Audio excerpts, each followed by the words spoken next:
historical background sa ating clamor for autonomy at sitwasyon ng ating region noon at ngayon.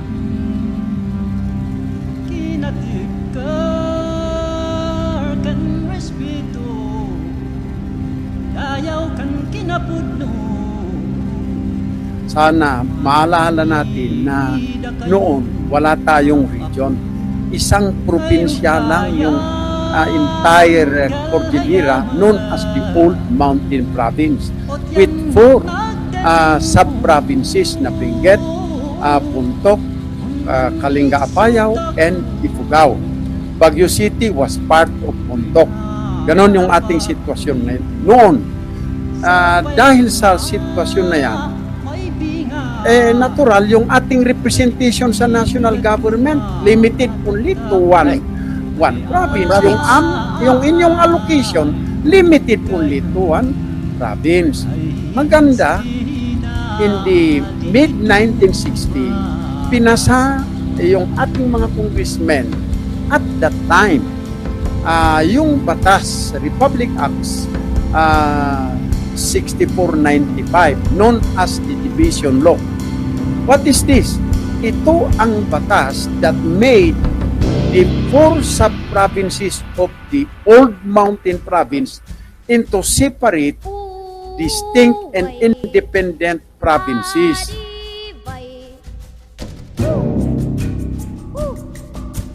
Sinasabi natin ito kasi kung bakit we are left behind in the development of our own region. Kasi ganun nga ang ating sitwasyon noon eh. Wala nga anong representation, yung talagang share natin from the resources of the national government. Kulang na kulang. So, with that.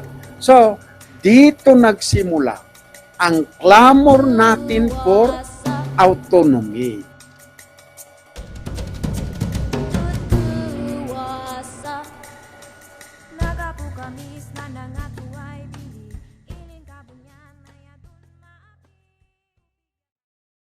Just a background on this, there are 2 attempts to establish the autonomous region of the Cordillera. There were 2 previous organic acts passed, but people rejected it. Now, there is a bill. I don't know what year was that bill passed, if I'm not mistaken, that is 2014. Up to now, there is no plebiscite yet. Plebiscite simply means to the process wherein the people will go to the precincts and will decide whether they want to have an autonomous region for the Cordillera. It's like an election, but you are not voting for who will sit on the government. It's like an election, but people will not be voting as to who will sit in the government offices. They will vote if they will vote on the issue whether or not to establish the Cordillera Autonomous Region.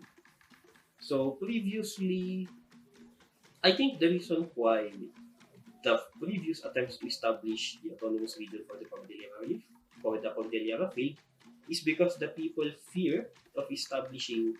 There is a fear among the people that should there be an autonomous region for the Cordillera, they will be breaking off from the Philippines. It's like a secession. I think, as for me, I think that is the general notion of the people then. That is why among the provinces before, only Ifugao wanted autonomy. So back then, I think the people then considered secession, and they do not like secession. And that is the reason why the previous attempts to establish the Cordillera Autonomous Region failed. I think one would be corruption.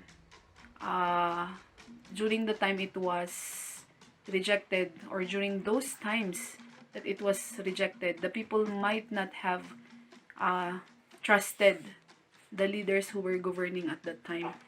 And also double taxation, because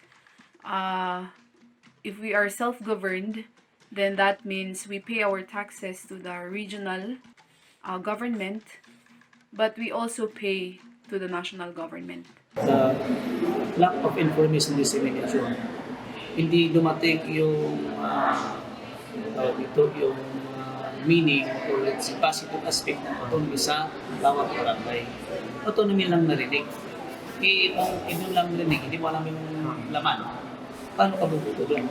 So, lack of information dissemination yung isa na gusto ko lang sa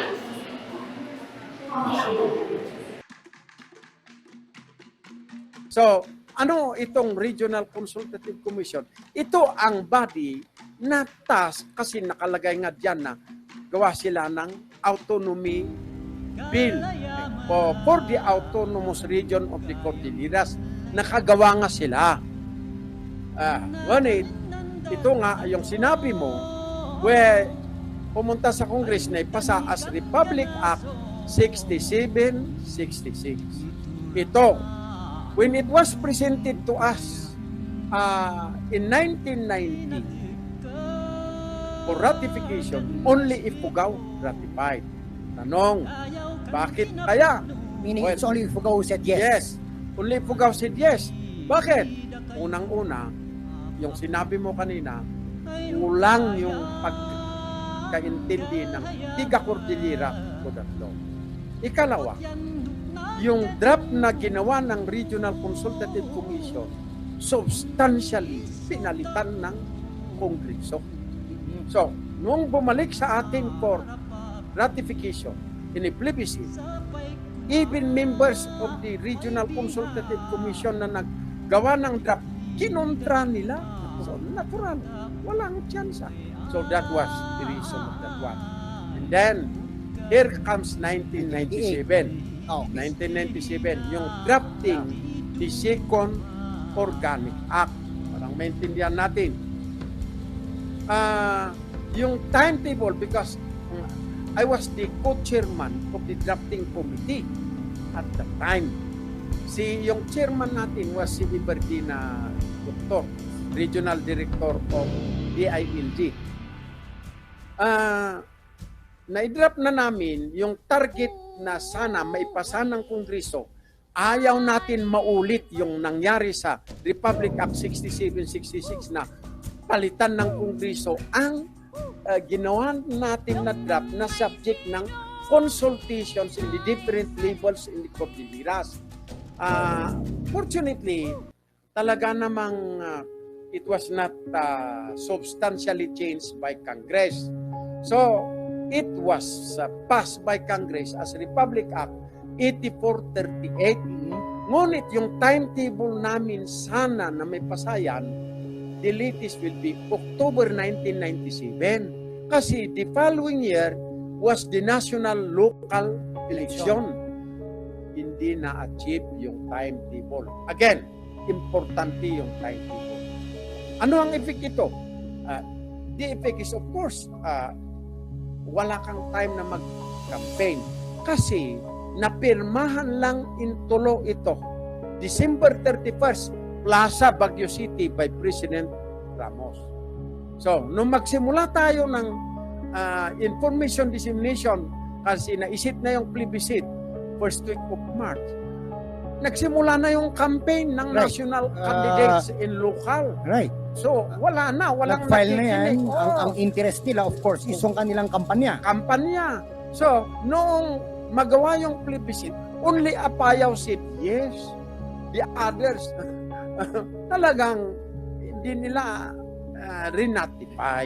So, those were the principal reason, kulang yung ating kaalaman sa why we are clamoring for autonomy at ano ang mga provisions ng autonomy. Okay. Mayor, ako very interesting sa akin kasi despite of course of in the 1998 there was lack of information and but still Apayao said yes. In the 1990 it was Ifugao said yes. What is so peculiar? Ano yung special at bakit itong dalawang probinsya na to, si Apayao at si Ifugao, nag-yes sila despite of course of yung nabanggit nyo nga po na nagkaroon na ng national and local election. What kind of can we adapt this kind of strategy that Ifugao and Apayao did? Well, alam mo, kapatid namin, ito also ang epekto ng what leaders in the city areas can play. Okay. Kasi alam naman natin at that time, of course, kasi yung leaders daw. More or less. Kung ano ang direksyon na sasabihin nila, more or less, susundan mo. Kahit na, with all due respect, hindi mga nihid, kahit na hindi nila naintindihan, right? Pareho din sa bayan.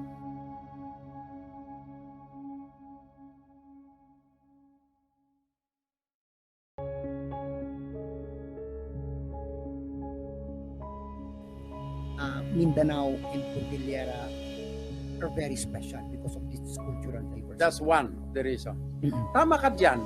But again, let us be practical. Yung sitwasyon noon, hindi na kagaya ngayon. What am I trying to say?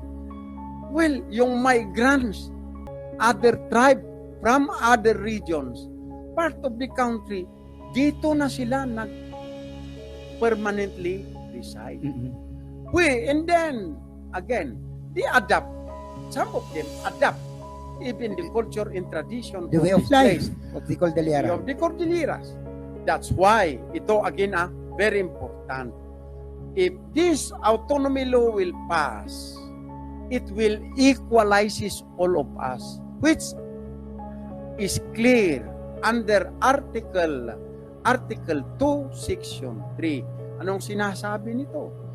It defines who is a Cordilleran, which is simply defined as a Cordilleran is a Filipino citizen who was and is domiciled in the Cordillera. It did not say the Igorots, the Tagalog, the Pangasinan, or the Ilocanos, or the Visayas. Basta dito ka domiciled, then you are a Cordilleran, which is also in line with what the Holy Bible is saying. Nalamat naman tayo creation of only one God. Tayo ang magkakapatid. So, I hope that it will at least minimize, if not Erase the doubts. erase the discrimination or that regionalistic feeling or tribal feeling against each of us.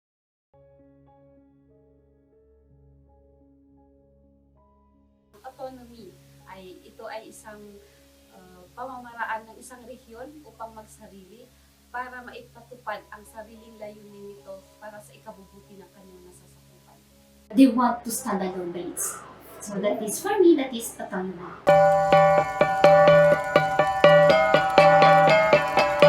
Autonomy provides us a self-sustaining governance.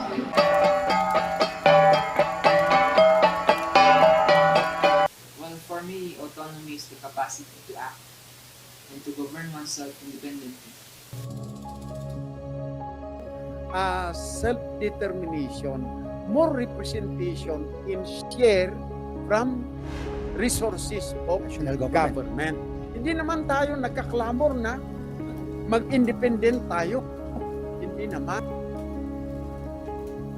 The autonomy is like an 18-year-old American kid who leaves the family home upon reaching the age of majority to be more independent. Okay, so I will not go into the very legal and the very technical sense of autonomy. It is just for everybody, for layman's knowledge and for layman's benefit, we can just simply define autonomy as self-governance. Now, what is self-governance? Self-governance or autonomy, when it pertains to the Cordillera, it simply means that the Cordillera administrative region will be formed. Now, what will be the consequences if this Cordillera, not administrative but autonomous region will be formed? So, what will be the consequences if the Cordillera autonomous region will be formed? It depends on what bill will be passed on. It depends on what are the contents of the organic law, the so-called organic law. The latest version of the organic law for the Cordillera autonomy states that should we be granted or should we have our autonomy, we will be establishing a Cordillera autonomous region government. So we will have, in a sense, we will have our own government. We will also be having our own territory. The territory pertains to those provinces that will ratify or will agree to being a part of the autonomous region of the Cordillera. For example, if the province of Benguet or if the province of Ifugao says collectively, will say that they want to be a member of the Cordillera Autonomous Region, then part of the Cordillera Autonomous Region will include the provinces of Benguet and the provinces of Ifugao.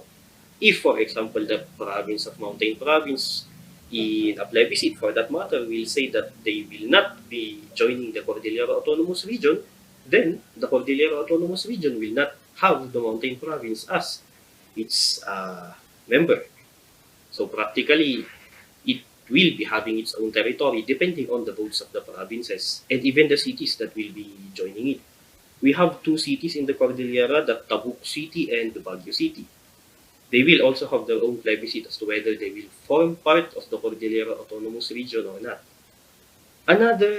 So aside from territory, aside from the government, we will also have our own people. Under the latest version of the bill, there is a definition for a Cordilleran.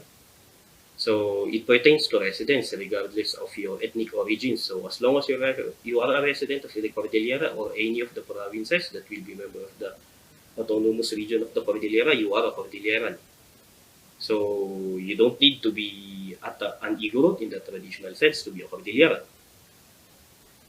You don't need to be an indigenous person to be a Cordilleran, but also under the bill anyway.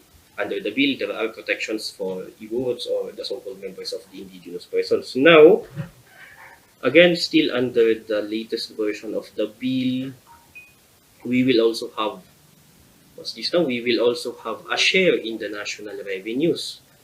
There is a specific percentage as to how much we would be getting from the national government. So we will have a share from the internal revenue taxes, and all the various taxes the Cordillera Autonomous Region will be getting a share from it. So practically, autonomy is like a mini government. One of the reasons that it was not approved previously is because of that. Some people want to govern, some people do not want. There are consequences for it, but that would be better for succeeding questions. So what does it mean to have autonomy, and what is autonomy? Autonomy is self-governance. Enable to have autonomy or self-governance, you have to have your people, you have to have your territory, you have to have your government, and you have to have your source of revenue. These are all provided by the bill. Said earlier, it means more independence and more of self-governance. Politically speaking, for the Cordillera, for example, we still adhere to the Constitution and the laws of the land. Our territory is still part of the Philippines, but we govern, or there is the so-called self-governance. We do not depend so much on the national government for support, and we can establish programs for the family, for education, for the culture and arts, for sports, for science and technology, within the frameworks of the national system, but adopting our own culture or ethnicity as Cordillerans.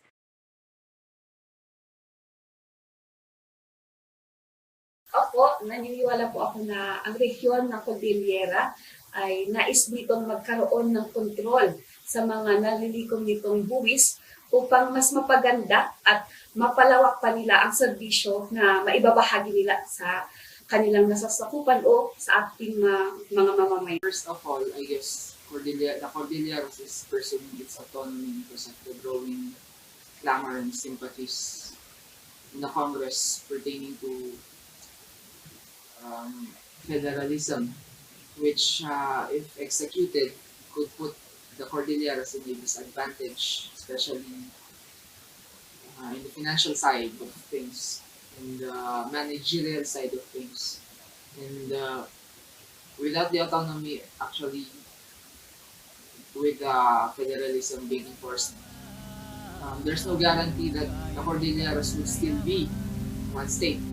martial law at yung unang batas na pinalabas ni Apo President Ferdinand Marcos when he was exercising both the executive and legislative power, Presidential Decree number 1. Na naman, ito ang batas na nag-organize ng regions all over the country.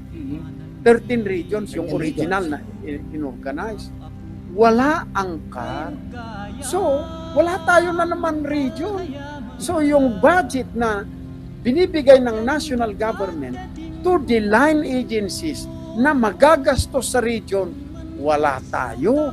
Kasi, yung part of the Cordilleras, Mountain Province, Benguet, including Baguio, nasa Region 1 tayo. Region 1. Yeah, Region 1 tayo.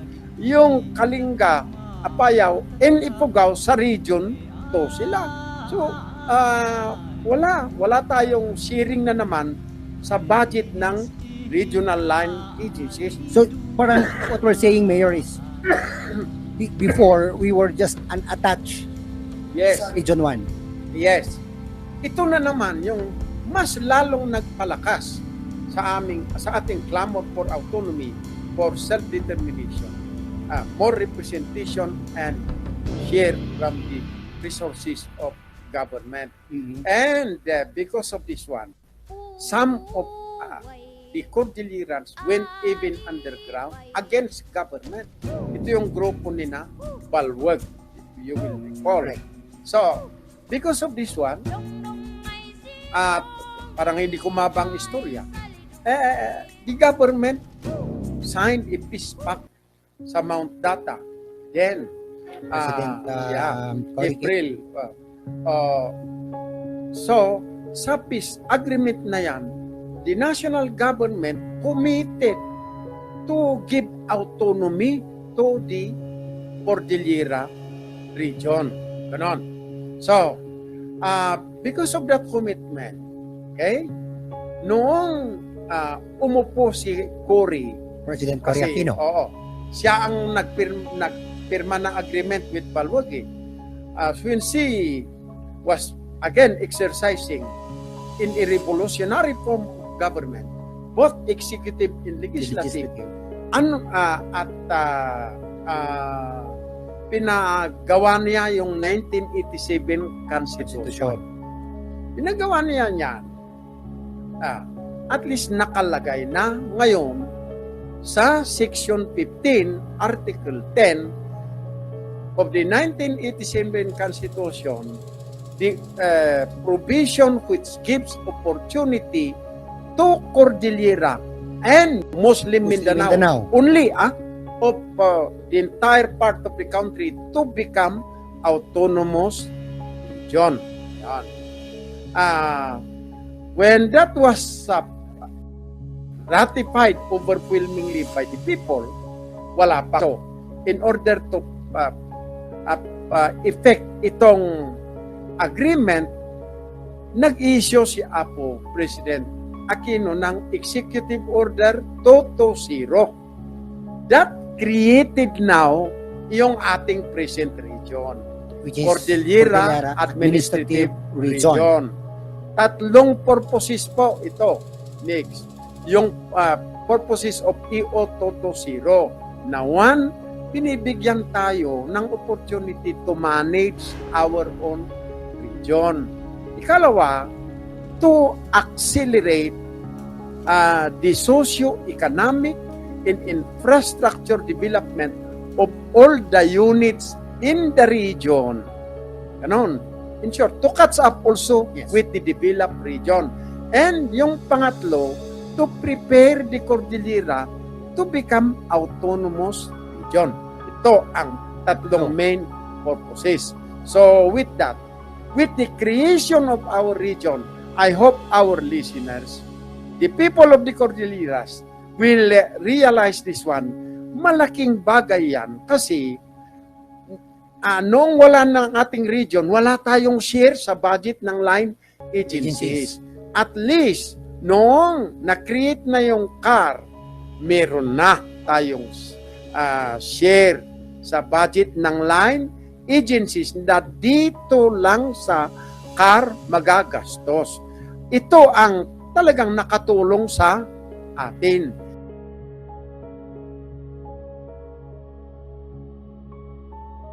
Yes, I do agree po sa autonomy dahil bilang isang mamamayan din naman po ng Cordillera, nais naman natin na magkaroon ng mas magandang serbisyo sa mga tao, lalo na sa kalidad ng edukasyon, pangkalikasan, pangkalusugan at marami pang iba. So, naniniwala po ako na ang isang tinitingnan po ng rehiyon ng Cordillera ay ang pagkakaroon ng karagdagan sa pondo, lalo na sa probinsya, munisipal, barangay, at sa mga pampublikong ahensya. Yes. Why? Well, basically, no, in the Congress kasi they're already fast-tracking yung pushing through yung federal kind of government. And as we all know, for those who are already informed, the federal kind of government is a disadvantage just for the Cordilleras if we will not first push through with the autonomy. First of all, in an autonomy, we would no longer be reliant upon the IRA of the country, no, which is yung internal revenue allotment, which would, if you are familiar with it, kasi ang ginagawa ang proseso right now is we are like, nagre-remit tayo sa national government nung kita natin within the province, and then the national government is the one allotting yung pondo natin. Now, if we are an autonomy, first and foremost, no, magkakaroon tayo ng freedom from that. So yung kita natin within the region, we could enjoy most of it, most of the benefits of it, no? The lectures I have heard, the percentage of, shall I say, tax, or shall I say, gaining of percentage of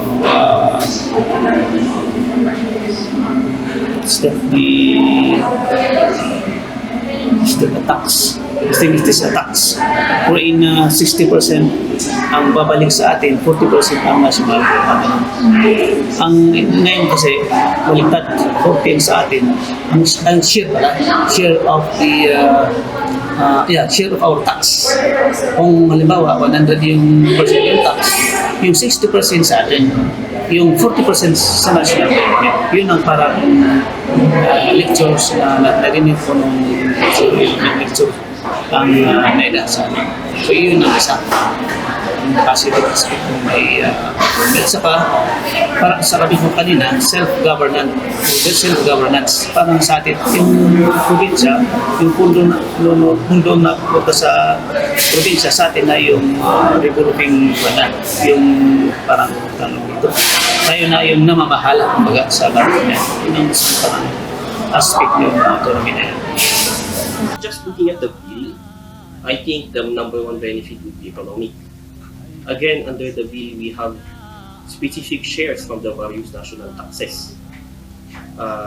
That would be the number one advantage of the Cordillera Autonomous Region. We will be, there is a specific portion of the national government that is allotted for us.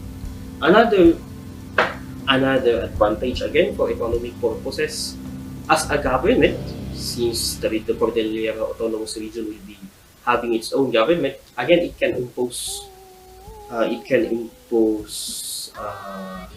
fundraising activities. So it has the power to impose ordinances, including tax ordinances. It has the power to levy taxes, at least in various projects or in various activities in the Cordillera. So economically, it will be beneficial to the Cordilleras. Primarily for revenue purposes, because we are more free to raise our own income without interference coming from the national government. And secondly, for cultural freedom.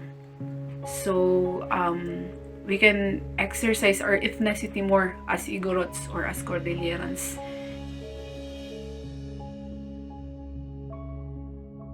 I think that it will give us more freedom.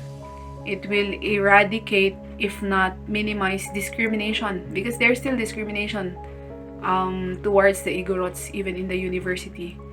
So once we are recognized as Cordillera Autonomous Region, then we can exercise our cultural freedom more. And I think that no person will be misinformed as to who the Igorots are. And thirdly, then we can raise more revenue for Cordilleras. We don't have to depend from the national government, or rather, we can raise our own revenue aside from revenue that we also get from the national government. If that will succeed and the fund is downloaded to the municipality or the province, then tayo na yung namamahala. Of course, if we will be given a chance to have that budget downloaded to the government or download to the province or municipality, and if we give or we have much fund coming from the national government, then mas maganda. Kasi depende talaga yung lahat ng prinsipyo ng province of Quezon. Kung walang ginawa, hindi mabubuhay sa Assuming the Cordillera Autonomous Region will be established, let's go back to the benefits and the benefits again. Economic benefits. It is possible that there will be more businesses established here in the Cordillera. It is possible that more projects will be implemented here, whether by the regional government or the national government. It is also possible that because of the stronger economic allotment from the national government, more businesses are inclined to do business here, and there will be jobs created. That is a strong possibility. So as to the economic side, probably more jobs, probably more business openings. It's all those possibilities. So if you're a job applicant, if you're a businessman, definitely you enjoy that. Now, others, again going back, what if we establish autonomy, warlordism will rise? Again, in the current setup of the Cordillera, there are specific hotspots here in the Cordillera during election. They are confined in these areas only. What if the autonomous region of Cordillera will be established, and all of a sudden, these conflicts will go to the peaceful areas of the Cordillera? So now you will no longer be able to walk without fear. It's like you'll be fearing for atokhang 24/7, 365 days in a year. So you just don't know when gunman will show up on your door. You just don't know when you will be identified as a political supporter for a candidate. So those things are possibilities. It is also possible that, again, going back to the identity of a Cordilleran, it is also possible that if we establish the Cordillera Autonomous Region and we will be identifying ourselves as Cordillerans, there might be a possibility that if I go outside the Cordillera, I might be discriminated.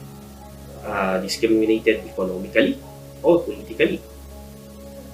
It may happen that if, for example, I am a businessman or I am a job applicant, I go out of the Cordillera Autonomous Region, I will be applying, say, in Manila. People will just say, why not apply for a job in the Cordillera, or why not just do business in the Cordillera? Something like that. So probably those things, lifestyle in general will be on those things. Ngunit sa kabilang dako naman, ang negatibong epekto ng autonomy ay walang masyadong pagkakaintindihan kung sino ang mamumuno sa ating rehiyon. Kung manggagaling po ba ito sa Ilocos Norte o Benguet, at sa mga karapit na lugar. Disadvantages of establishing the autonomous region of the Cordillera, and aside from the rise of warlordism or the spread of warlordism to the other peaceful parts of the Cordillera, we might have a situation where the national government will be weakened. Why is this? Again, under the Cordillera Autonomy Bill, you are establishing people, territory, government, and you are allotting a specific portion of the internal revenue taxes for the Cordillera. That might, it's not assured, but that might weaken the national government. And it may pave a way, for example, it may pave a way for a greater demand by the people of the Cordillera. What if they are not contented with autonomy? They now want to establish their own country within the Philippines. That is exactly what is that is actually the ultimate, that's the ultimate clamor of the people of the autonomous region of Muslim Mindanao. They want to establish their own country practically. What if that will also happen here? People will achieve autonomy, they will experience having their own political boundaries, they will experience having their own territory, they will have their own identity, they will have their own budget. What if they are not contented? They will now be pushing for their own country within the Philippines. That will practically weaken the Philippines in general. It might even lead to rebellion and other armed conflicts. Another disadvantage would be, as of now, the Philippines is known for having numerous ethnical groups, and people usually identify themselves as members of ethnical groups rather than being a Filipino in general. In a sense, we have a great sense of regionalism, not nationalism. If we establish the autonomous region for the Cordillera, again, we are promoting now regionalism for the Cordillera. It might end up in a situation where people in the Cordilleras will identify themselves as Cordillerans and no longer as Filipinos. So maybe those would be the advantages and potential disadvantages for establishing the Cordillera Autonomous Region. When it comes naman sa disadvantages ng autonomy like this is first, syempre, this will be our first time. It's bound na our officers will be bound to make mistakes, no? So mistakes that ultimately we will learn from, pero we might suffer from them. One very prime example of that is yung case ng ARMM, no? If we look back at history, yung unang naging autonomous region sa atin, the ARMM, ultimately naging yung naging governor of it, Nurmiswari, ultimately became a warlord. We're all familiar with that. So, ano yung assurance natin that it won't happen dito sa Cordilleras once it is pushed through? Given na we have warlords, no, current warlords, political dynasties and clans somewhere there, o Abra and Kalinga, are all vying for power. Second of that is, syempre, we are very prone to mismanagement. Syempre, since power will be consolidated within the region na, the overall governor of it would be very powerful. When it comes to funds, wala tayong assurance na hindi rin siya mami-mismanage. Although very big the advantage natin na when we will be needing funds for the province, hindi na siya kailangan dumaan sa bureaucracy of asking from the national government. So mafa-fast track din yung yung provincial projects natin, lalo na yung disbursement of funds. Pero ang problema na naman there is how efficient and effective yung channels na yun na gagamitin. So we will be starting from scratch, although meron tayong structure, pero since this will be our first time, in case na mag-grant ngayong autonomy natin, wala tayong assurance that it would be 100% efficient and effective when applied.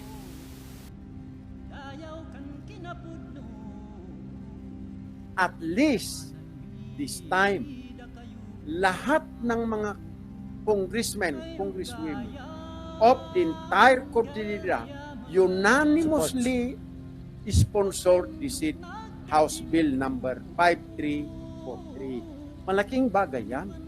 So, there is a very good chance that this will be ratified if ever it will be passed. Para sa akin is hindi pa po. Dahil ang populasyon na ay bilang ng populasyon na kailangan para makamit ang autonomy ay hindi pa na limit ng ating rehiyon. So siguro habang naghihintay pa tayo sa panahon handa ng ating rehiyon, mas mainam siguro na maging planchado muna lahat ng mga transaksyon, plano, upang sa panahon na handa ang ating rehiyon ay makakamit natin ito ng walang pag-aalinlangan. Yes, it's 100% ill if the leaders of the 6 provinces will gain totally peace and then friendship, and then they are going to unite as one. Personally, no, this is just an opinion. Pero I would say we are not ready, but we are a resilient people. We the Cordillerans can learn. Most of all, no? So, ang una siguro kailangan muna nating ipakita there is unity. So, a united Cordilleras, I believe is more than ready for an autonomous region. Pero ununited Cordilleras would just create chaos sa ating lahat. So, the disadvantage of that is meron yung chances na only a few municipalities or cities will prosper from it. Given na, syempre, political will, political powers, mostly nandun sa mga cities or municipalities, high-class municipalities. So, sila mostly siguro magmonopolize ng advantages and benefits ng pagiging autonomous. Pero once we overcome that, no, and we can show our unity as a Cordilleran people, I believe we can be more than ready for an autonomous region. Especially now that it is high time, no, given na yung federal kind of government is already being fast-tracked and pushed through sa Congress, which is already considered a priority bill by the President. So, Siguro, kasama ko baka 50-50. Kasi ang aking narinig sa bayan ng Benguet, especially in the other provinces, hindi dumating yung information, education campaign. So, yun ang isang aspekto kung bakit hindi namutuan yun ang isang reason why it does not succeed. Information dissemination. Ano yun pa lang kung saan yung chance na magpasa. So, kung tuloy-tuloy yung information dissemination regarding the aspect or regarding the passage of the bill, kung ano yung content ng bill, I think may chance na papasa. Kung sakaling kulang at wala yung IEC information education, baka mahirapan naman. So depende yan sa Congress din kung ano yung stand. Kasi marami yung submit na positive na dapat na-change yung content ng bill na ipasa ng mga local government unit ng bawat provinces. Have an autonomous region. For me, I personally think the Cordillerans as of now are not ready to have an autonomous region. Why? We are so divided. People from Benguet would identify themselves as Benguet. Actually, in Benguet, people would again identify themselves as either Carao, Ibaloy, Kanangkanaoy, even Ilocano for some. For the mountain provinces, there is a division among themselves. Some would say Buntokak. Bontok referring to the more on the eastern mountain province side.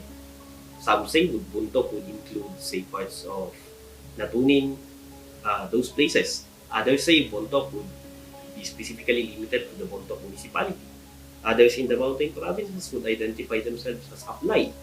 Aplay particularly referring to more on the northern side of the mountain province, for example, Busao, Sagada, those places.